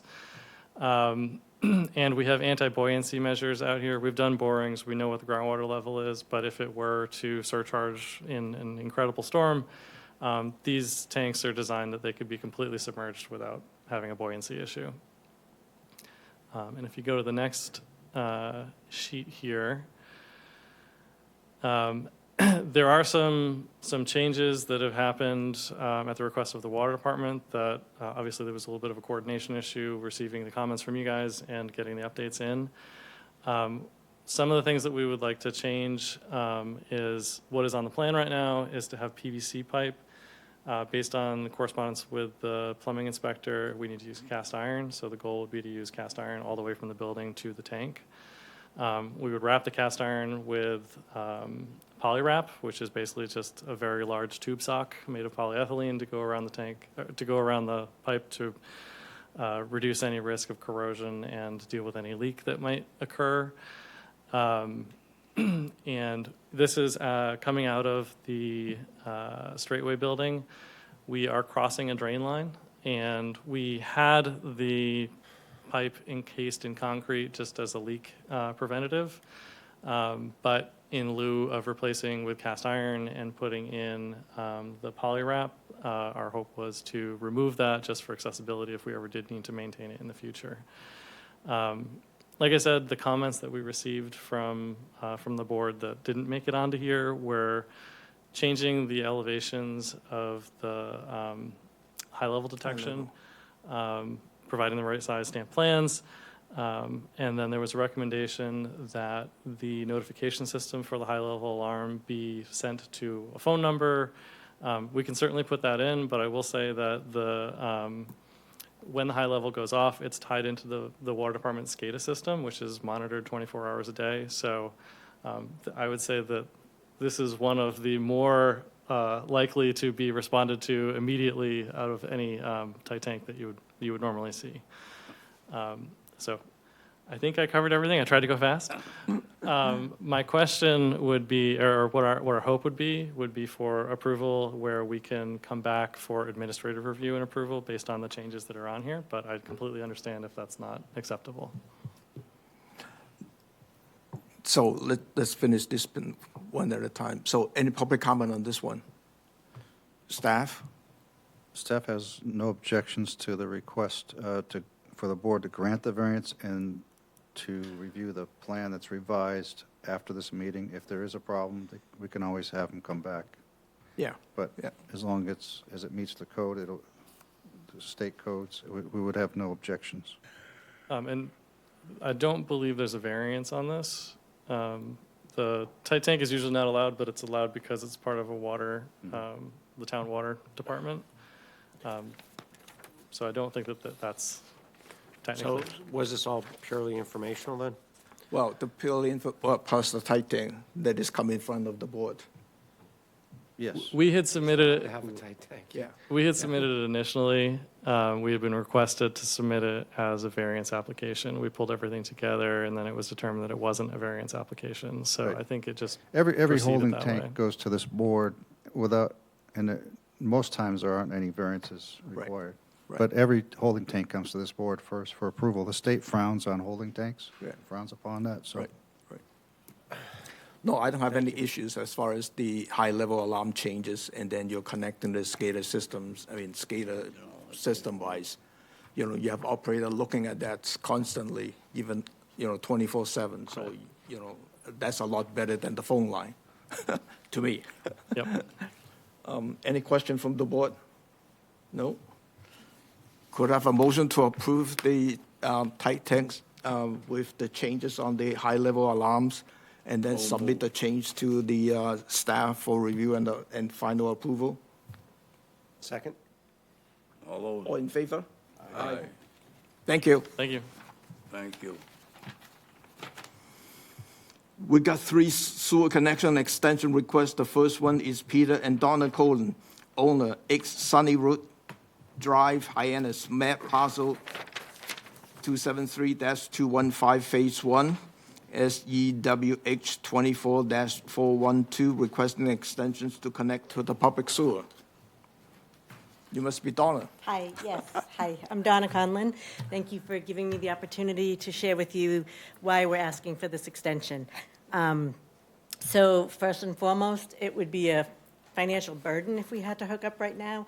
Our heating system failed last month, and we just had to replace the heating and cooling system, so I'm still in the process of paying for that. Also, we just purchased this house last summer, and we weren't aware of the proposal to have everyone hook into the sewer system. We went through the septic Title V stuff, and they did an inspection, and it all passed, and we're like, all right, it's all good.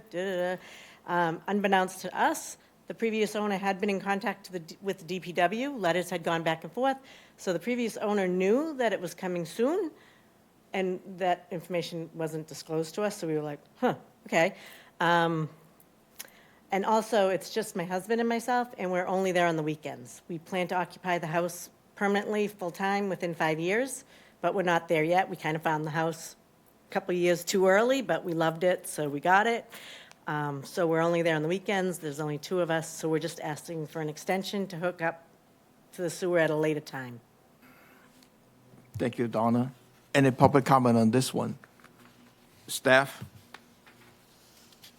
Staff has no comment. When is the sewer supposed to be connected? We're in phase 1, so I did get a letter from Tom, the Department of Health, saying that we had to do it now. Yes, it's 6 months. January 8th, the letter went out, January 8th, 2025, and this board adopted a requirement of 6 months. It's right on the corner of the street and Finney's Lane. With the first house Pipe's right in. there in Finney's Lane. Yeah. Right. It's too bad that they did not, I mean, the previous owner We did did not not. disclose that information to you. Nope. The letter was the first, we were like, oh, it's now. We were like, But you could go 2 ways. You could say if sewer was coming, the house was worth more. Correct. right, or the other way around, we would have asked to pay less money because we have to now connect, right? It's Well, in no, your favor. though. supposedly your house worth more after you really? connect to the house, to the sewer. Oh, You can have as So your many taxes will bedrooms as go you up. want. You can have as many bedrooms as you want. there's only once 3 you're on sewer. bedrooms. But 2 of us are going to occupy. Right, but if you want to expand the house, Or when you you can. sell it. It's a lot more flexibility Yeah. that Oh, you so have. that makes it more valuable? Yeah. Yes. Oh, I guess we didn't think of that. But you still you have to pay the sewer assessment fee.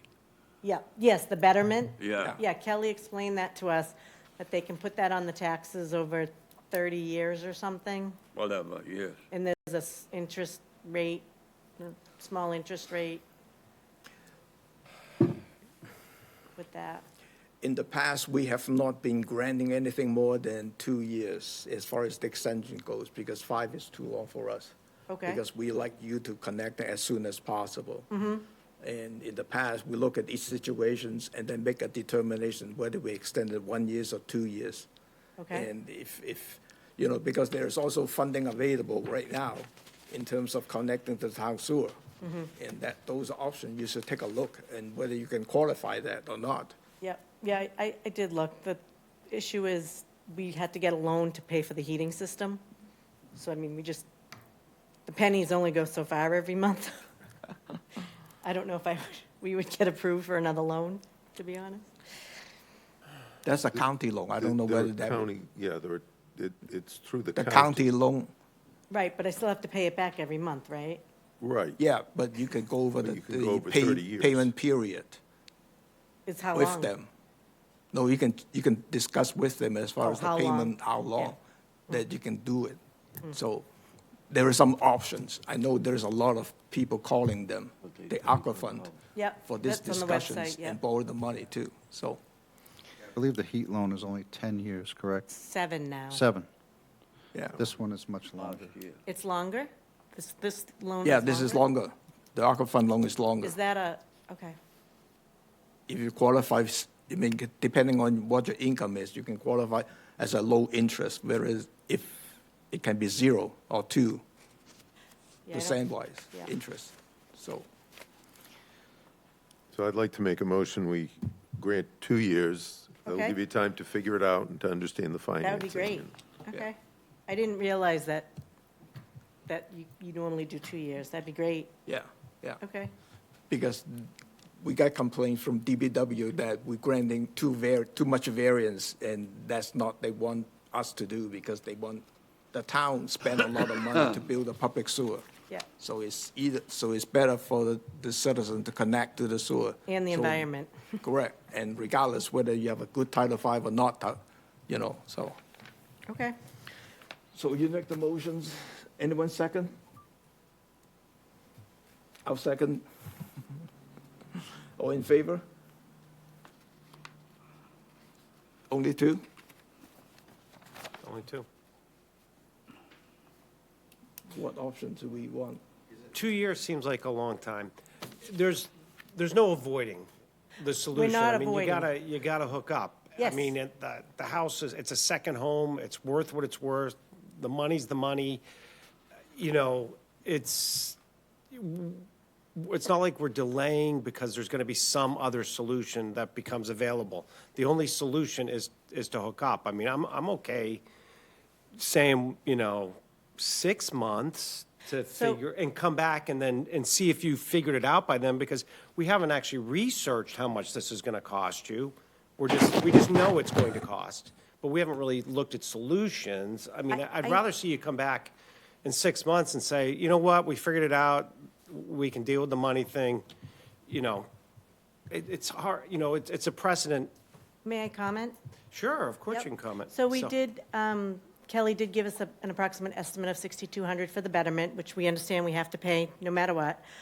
We did get a estimate of $8,500 from one contractor, waiting for another one to come in. And our plan is to move down permanently within 2 years and sell our other house, and that's when we would have the money to hook up. When we become permanent residents, hopefully within 2 years. So the plan is 2 years, so that's why I had asked for 5, just in case. But our plan is when we sell our other house, that's when we'll have enough money, we can hook up and get settled and move down here full-time. That's a lot better explanation than Yes. 5 or 6 years. It is. Yeah, I just threw out there 5 years because of the other 7-year loan. And like I said, the Yeah. plan is to move down permanently, full-time, hopefully within 2 years, and then, Okay. Maybe we could make that motion again. Or revote, or can we just revote? Just revoke the previous aye. one. Aye. Aye. Thank you. Thank you. You have 2 years extensions. okay. Is it unanimous? Yeah. Yeah. Will I get a letter, or is this just? You receive a letter for the 2 years. Oh, good. Okay, thank you. It'll Thank be you for your 2 years from the date of the deadline, which would be July. I know. Oh, 2 okay. years Go from quick on July. Here. Okay, so July of '27? Yes. Thank you. It's either, when did you receive the letter? What was the date? You mentioned January 8th, It was mailed out that day, but I'll look in the, I'll get shortly it. right after that, because it was. Look I had- he'll look into the file and give you the extension That's date on fine, the letter. thank you. Thank you. Thank you. Sorry, I need to get it done. Second one is Susan Sweat, owners, 971 West Main Street, Centerville, map parcel 229-056, phase 1, SEWH-24-268, requesting extension to connect to the public sewer. Good afternoon. Hi, Hi, I'm Susan. welcome. Hi, thank you. Did you all get to read my letter requesting there are some changes. I have hired the contractor to do the work on my 2 properties. One is $64.50, and the one where I'm living is going to cost me $15,750. Wow. Then- Can we clarify? Yep. There's only one property on the agenda today? Right, but this is background because Okay. I had the 4 properties that I got notice to hook up. Right. Okay. Right. And the reason I have 4 properties is because West Main was taken eminent domain through the original family property, splitting it into 4 pieces. You don't have to connect 0 Daniel Road. Thank because- you. Yeah. Will I get a letter regarding vacant. that? Yeah, yes, it's Yeah, vacant there's and no already, house. I've already That one's cleared that okay. record for you Now, in the will I get computer. an assessment on that? I don't think so. I mean, that's not on the Sewell Road. That's off of Strawberry Hill Road. Oh, it's a vacant lot, so It's a vacant Yeah, lot, so- yes. we cannot order But someone it's to not on connect. Strawberry Hill Road. No, and it's not on West Main directly Right. either, but It's, the way the code reads, is if there's a building on the property, you must connect the building, not a vacant lot. So okay. that's why I had to correct those records. Under pressure, yes. Well, a vacant lot, I think, would get the assessment, not the hookup order. I'm not, I need to clarify whether I'm going to get the assessments. But for not that. in your case, because you're not on the street where there's a sewer line, as far as I can see. They did You're on a put in different street. one of the connections for that lot that would I have to, if that was ever built on. You can go back to the DBW to talk about it, but there is no house, I don't think that you need to do it. But for this particular one, 971, Right. you know, That's the one I'm requesting, because I do intend to hook up the other two. I'm meeting with the man tomorrow morning, he's picking up the deposit checks. But with the assessments, I have tried to find out how much those are gonna be, and they said that figure would not be available till August, which makes it very hard to plan, because I've got to take money out of my retirement fund to fund this. And at my age, I don't want any no, I understand. mortgage or anything hanging over my head. I'm just past that age. You know, I don't want to owe money. How much time do you need? I'm asking for 5 years for the roundhouse. And that is I might need more, because I found out with the grinder pump, I have to update the electrical. And that's going to be very costly on a historic building. is that house abandoned now, or is there someone living in the roundhouse? I'm right next door. I am in the house daily because, and I have had workmen in it, but no, I'm not physically living there. I gave you the water account so that you know there is no water, virtually 1,000 gallons in 10 years or something. Just whatever workmen need to, while they're there. It's an unoccupied house. Unoccupied, It is yes. currently. I want to, my dream is to get it fixed up so I can die there. If you want to do that, you're going to have to connect. Excuse me? If you want to do that, you'll have to connect to the sewer. Oh, I intend to. I'm not asking for, I just need an extension so I can get my finances together. It's, it's going to cost me over $40,000 just for the two that I am hooking up. And $40,000 is a lot of money to me. Well, to a lot of people too. But, I think I just mentioned it in the previous applications that, we only give you like 2 years, give you some time to figure all this out. And if you need more time, you can come back at that time to asking for extension or something. But at least right now, we can only try to give you 2 years to figure that out. Okay, I can tell you, I can't recoup $40,000. I already had to give up Yeah. my car because I couldn't afford this and a car, so. You know, Ma'am, you don't actually have to answer me because it's your business, but why hold on to 4 properties? Why not sell one? Because they were purchased. Money's an issue. Their family property, it was purchased over 100 years ago. I have lived in all the Yeah. places.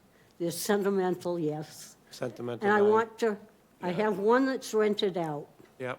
for low-income housing.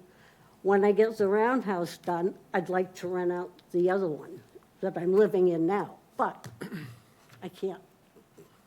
I think you did a marvelous job in this presentation that you gave us. This house is very important to me. Yes, I think it's wonderful. Well, I know we're short on time. Motion to Give it grant 2 a years 2-year extensions. extension. Yeah. Second. All in favor? Aye. Aye. Okay, We'll you- give Thank you you. a 2-year extension for now. how many? 2. Okay. Well, And Don't I can expect a come different- back in 2 years, because I can tell you, I can't, That's all right. I can't raise That's okay. 40,000 in That's 2 fine. years. okay. It doesn't mean, That's okay. you know, You can come back. you in can 2 come back. years. And get another 2-year extension then. Okay? We have one last one here, Sean And I will get some. Corin, representing Can you homeowner also, Dwight Carey, I would like to have the other two 1007 properties. West Main Street, Is it Centerville, possible to map have them parcel start work in 229 September? -059, phase 1, yeah. SGWH -24 We'll talk on the phone 271, tomorrow. I can requesting help you with that, extension to okay? connect to the I'll public help you sewer. tomorrow on the phone. We'll talk on the phone.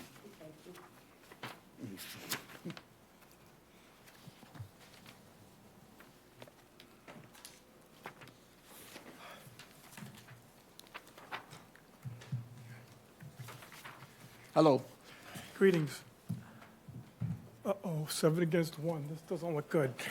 Okay, just a quick history here. Jonathan passed away March of 2024, trustee of Aubrey Realty Trust. The notice went out January. He obviously did not get that notice. About 45 days ago, I received a call from the sewer department. They said they can't reach Jonathan. I informed him he passed away, and I said I have John, can you information. talk into the mic? I have information for the person who's in charge now, Dwight Carey. The sewer department did reach out to Dwight, and then Dwight dumped it on my lap. And I had a discussion with Dwight about 30 days ago. I said, Dwight, the deadline's coming up. We've got to get some bids here and get this going. And this has been very stressful for him because of that. And I said, let's request an extension based on that. So we did get a couple of bids. A couple of the contractors did not bid on it. The problem we're having right now is he's in the process of becoming the executive of the estate, and he cannot access the trust account at Citizens Bank. I'm going to have a conference call with the bank Friday with Dwight, see if we get that resolved. According to them, the Citizens account that we have on file doesn't exist, so he's got to go through that. He just doesn't have access to funds to do it now. A 2-year extension would be more than adequate. The goal is 2006. He's going to empty out the house, put the septic system in. I suspect he's going to put it on the market. So, Your application says 12 months, but you really want 2 years? well, if the protocol is I wasn't aware of the 2-year extension. No, that's up Two's to the just board. max. Yeah, okay. On or before, possibly make 12 months work. 15 months would be better. On or before 2 years, we'll be happy with that. We'll definitely have enough time to get that done. Might as well go with 2 years. Is it occupied? Yes, yes. Are there 2 houses on the property? There's a cottage and a single, house. A big So you're house. gonna hook up both? Correct. The house and the cottage? Correct. Yep, correct. The cottage right down near the lake, right? Yes, sir. Yeah. Yep. I think, I'm leaning to a 1-year extensions and trying to get it done within 1 year. If you need a few more months or stuff like that, come back and asking for extension at that time. Could I propose 15 months? Because I know what his time frame is right now. February, he's going to empty the house out. March, April, the system's going in, or the sewer connection's going to be completed, and then it's going on the market. So 15 months. would- March, April of next year? Yes, 2026. So 12 well, months. that's a year. Yeah, but that's 12 months. Right now it's March, almost to the end of Yeah, April so the- already. Yeah, 1 year is, on behalf of the owner, is tight. 15 gives us till, I think, June. That's workable. That just means you come back and update us. Yeah. Right? So if you come back at 1 year and say, we're nearly complete with the work, you're good. Right? It doesn't mean you're in, Well, actually, if you're in the process of doing the work, you're yeah, fine, you're too. already We're good. bidding it. Well, Yeah, you're already good. I so, told, yeah. I told Dwight, I said, Dwight, I know you don't have access to the account, and that's Yeah. difficult. Why don't you see if you can get an equity loan and just get this over with? And he's working on that as well. I'm No, I think we can give you 1 doing year, and I fine. think you have enough time to deal with it. It sounds like you're going to have the plan. It doesn't sound like you've got the issues that a lot of the other people have Right. had. Yeah, it's fine. Once you have a contract in place and you're in the process of doing it, you're doing it. Yeah. So if that's next January or February, you're less than a year away. Well, the only one drawback is that the house is occupied and the cottage is occupied, but he's not renewing the leases as of February 28th, 2026. Yeah. That's why we thought, and I did say 12 months, but I should have put longer. The expectation is we're going to have an empty house and cottage March 1, then the work's going to get done, and then it's going on the market. So the 1 year's tight, it's possible we could pull it off. We may have to come back for an extension. That's fine. If we did That's- I mean, 15 months, can't- we won't need an extension. Yeah, but we kind of expect that if we give you one year, you can come back and ask for, let's say, do another 3 months or something, Yeah. if that's Well, I the thought case. 15, I wouldn't have to worry about an extension. That's all. No, let's do the 1 year one. Fine. Could I have a motion to approve the extension for 1 year? Motion for an extension for 1 year. Second. All in favor? Aye. Aye. Sorry, Yeah, we just, 1 year. End of we March. like the accountability. Yeah, Yep. yeah, Thank you very much. yep. Appreciate you. And the food variance is withdrawn, so it's nothing. There is one meeting minutes, February 25th. Anyone looking at that? Yeah. Sir, what's Second. All in favor? Aye. what's the funding source link? The county has the funding, aqua loan that you can talk to them and call. Barnstable County? Yeah, yeah. Our next hearing is April the 29th. Could I have a motion to adjourn? Second. All in favor? Aye. We are adjourning at 6:01.